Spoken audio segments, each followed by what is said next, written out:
Crashing the back, that is... Okay, so hello everybody, here we are for a lap. This is going to be a lap of Bathurst Mountain Panorama in the Radical SR8. I'm going to be doing an endurance race in this thing very soon, so I thought, what the hell, let's do a hot lap video. We're down into the final corner. You want to be on the brakes at about the halfway between the 50 and 100, set second gear. Then on the way out across the line, I want to be on the power as early as we can. Down towards Hell's Corner, brake just before the 50.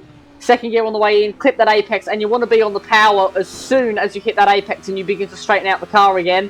Clipping that curb on the right hand side. Up we go, up mountain straight. Red line in fourth and in fifth.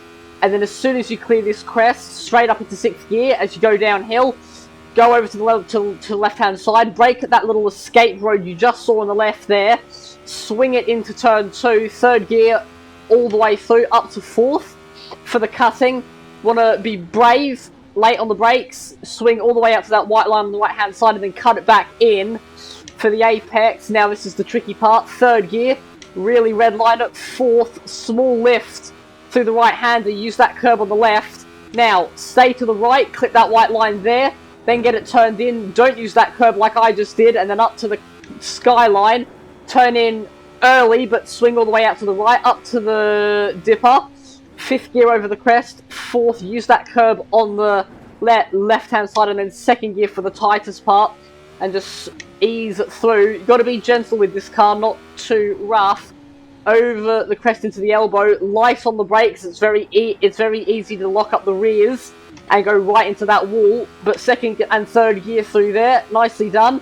Now down Conrod straight, optimal's currently a 204 up to sixth gear as we rise over the crest and under the Fuso banner, still in sixth gear, basically maxing out now. We're going to cross the white line with two wheels, basically straighten up the car for the chase. Down to second, clip that apex, and then on the power as early as you can to swing out to that right hand side, swing out for that curb on the left under the arch. Now, like I said, brake about halfway between the 150 and 50 board, and through we go under the Retco banner through the final corner and across the line. It is a 2-minute 3.438, so not a bad lap I don't think, but I reckon there's a bit more time in that. But hopefully you all learnt something with that video, and I'm going to see you all in the next video. Take care, everybody.